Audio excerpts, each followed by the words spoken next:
No ar, mais uma edição do nosso Estúdio 20, a sua nova opção em telejornalismo aqui pelo canal 20 da NET.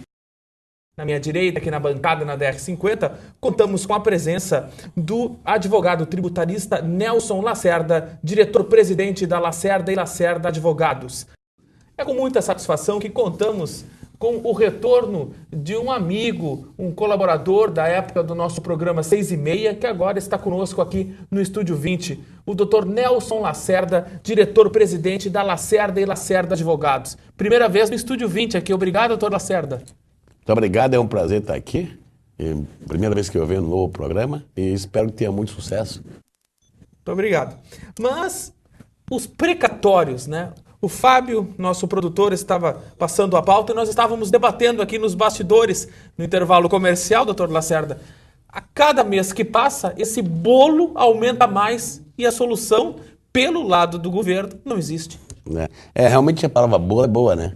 Porque o precatório virou o bolo da vez, está em todos os jornais no país inteiro, né? Primeiro porque ele está no jornal, pagar não paga e nunca pagou, mas aí começaram a surgir as mágicas de resolver o problema do precatório. Surgiu a PEC 12, a PEC 12 do Jobim e do Renan, né? É importante dizer os criadores da PEC, e ela rodou e me parece que, graças a Deus, ela agora foi encostada porque realmente era extremamente antidemocrática e arbitrária para seguir em frente. E como estamos entrando em época de eleição, ninguém quer se queimar, né? Então, está surgindo fundos de precatórios para tudo que é lado.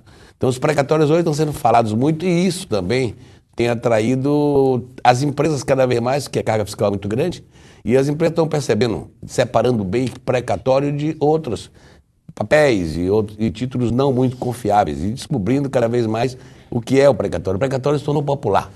E aí as pessoas sabem que precatório é um ativo, uma dívida pública, que não prescreve e corrige bem.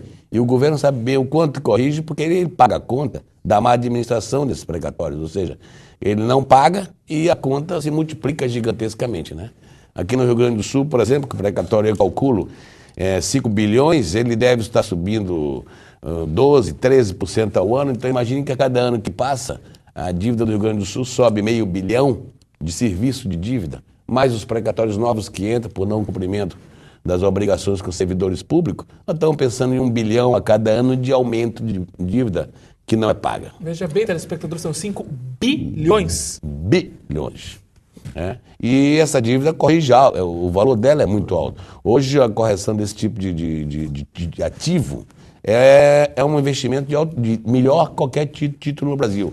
Com a queda do dólar e a baixa dos juros, hoje, precatório virou um grande investimento. Está vindo muito dinheiro para o país. E isso está atraindo investidores internacionais. Então, se você tem uma ideia, eu tenho filial em São Paulo e nós estamos trabalhando junto com fundos que já abriram, esse ano foram abertos 6 grandes fundos de precatórios federais, porque pagam em dia. Já se está analisando, inclusive, abrir fundos de precatórios também estaduais que não pagam em dia e não têm liquidez. Por isso, os fundos não se interessavam muito por ele. Então, as empresas, principalmente, estão vindo em grande escala para fazer compensação e garantia. O judiciário também tem cedido cada vez mais na jurisprudência, com a pacificação no STF e no STJ. Então, o servidor público agora cada vez mais está percebendo que não recebe menos, mas entrega o precatório para alguém, essa empresa compensa ou coloca em garantia, reduz sua carga fiscal, pode ter preços mais competitivos no mercado e oferecer produtos à própria população barato, além de fazer com que a macroeconomia circule. Porque eu sempre digo que dinheiro na economia é bom. Dinheiro, quando vai para a mão do governo, é complicado. Antônio Melo. Quais são assim, as principais origens dos precatórios? De onde vem? Os precatórios são 2 tipos, né? Temos os alimentares, que é o principal problema. Esses precatórios alimentares, como o nome diz, alimentar não é trabalhista, mas repente alimentar é trabalhista, não. Os precatórios são criados pelo fato dos reajustes salariais, reajustes de lei de mais de 10 anos.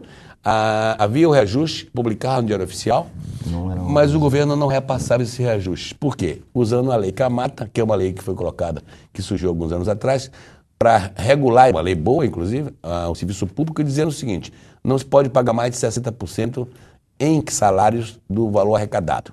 Com isso, como se coloca muito cargo CC, o servidor público normal, aquele aquele de carreira, aquele que trabalha muito e ganha pouco, ele tem 10 anos que tem salários defasados, não recebendo os seus reajustes salariais. A cada vez que não dão um reajuste, 33% não deu, ele entra com ação. Vai virar no futuro um precatório. Então, acabam os servidores tendo 3, 4, 5 precatórios e ações andando. Agora mesmo, desde o ano passado, não se paga.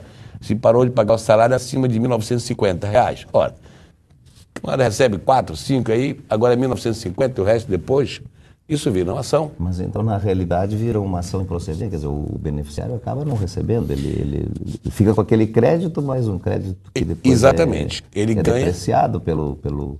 Ele ganha a ação, a Constituição Federal diz que o precatório é uma ordem de pagamento, e após ser emitida essa ordem de pagamento, deveria ser pago inscrito no orçamento do ano seguinte, pago sob pena de crime de responsabilidade fiscal.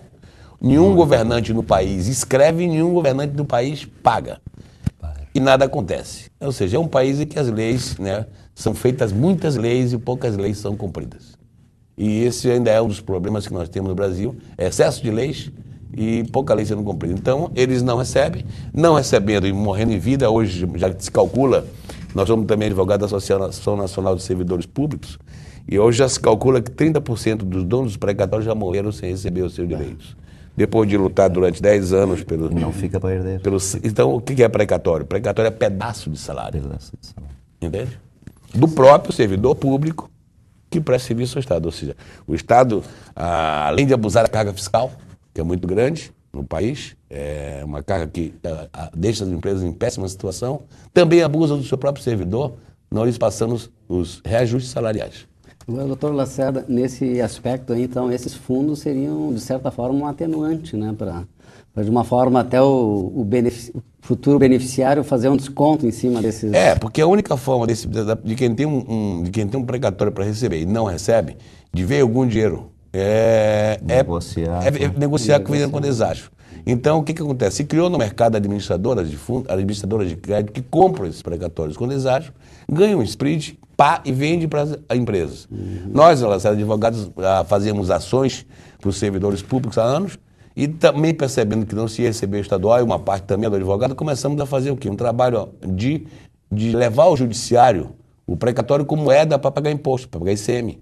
Então, para pagar imposto na compensação e na garantia. E isso criou jurisprudência pacificada no Supremo Tribunal Federal agora, já a compensação. E no STJ garantia, mais empresas vêm, entram, reduzem sua carga fiscal, ganhando competitividade internacional, e essas pessoas recebem menos, mas recebem. É melhor do que morrer sem receber, né? Por falar em morrer, muitas vidas aí foram ceifadas, né? Acabaram na luta pelos precatórios. Nossa saudosa Nádia de Paula, presidente do Sintergs, né? Sindicato dos Pensionistas, doutor Lacerda, aquele voo trágico, da TAM. Aquele voo trágico em que um grande grupo de pessoas que brigavam pelos precatórios, do Sinapes e advogados da OAB também, iam todos para uma manifestação em São Paulo e o avião da TAM acabou ceifando essas vidas. Muitas daquelas pessoas morreram lutando para receber os precatórios que nunca conseguiram receber. É sempre bom, doutor Lacerda, o senhor como um advogado renomado em nível nacional, a telespectador pensionista que está lhe assistindo nesse momento em casa e tem esse precatório que não sabe quando vai receber. Então, qual deve ser o procedimento para tentar, então, receber pelo menos uma parte deste valor? O que ela deve fazer? Essa pergunta me foi feita hoje de tarde, inclusive, pelo DCI, o Jornal de São Paulo, porque nós temos filial em São Paulo também. E como aqui já aconteceu, em São Paulo começou a aparecer muitos papeleiros, como eles chamam, são intermediários, que querem ganhar dinheiro no meio, e aí começou a comprar por preço vil o precatório. O preço já é baixo, porque é um deságio, mas sempre aparece algum fraudador no meio que quer ganhar um pouco mais, e elas estavam entrevistando exatamente sobre isso. Essa mesma coisa que eu falei lá, eu vou dizer aqui. A melhor coisa a fazer, quem precisa de dinheiro e quer vender o precatório, é procurar um administrador de crédito. As administradoras de crédito são empresas registradas, têm CPF, mantêm um preço de tabela, tem um padrão de trabalho. Nós estávamos conversando, inclusive, com São Paulo e dizendo que muitas vezes pessoas intermediárias vão procurar essas pessoas e querem fazer, pessoas físicas em geral, querem ganhar algum dinheiro no meio e aí fazem os cálculos do precatório errado, dizem que não é 100, é 300, que não é 300, é 100, quando o preço é 300. Enganam essas pessoas enganando elas dizendo que o preço é muito menor. Então eu sempre digo, procura uma administradora. É a melhor forma de se proteger de ser enganada por pessoas físicas atravessadores.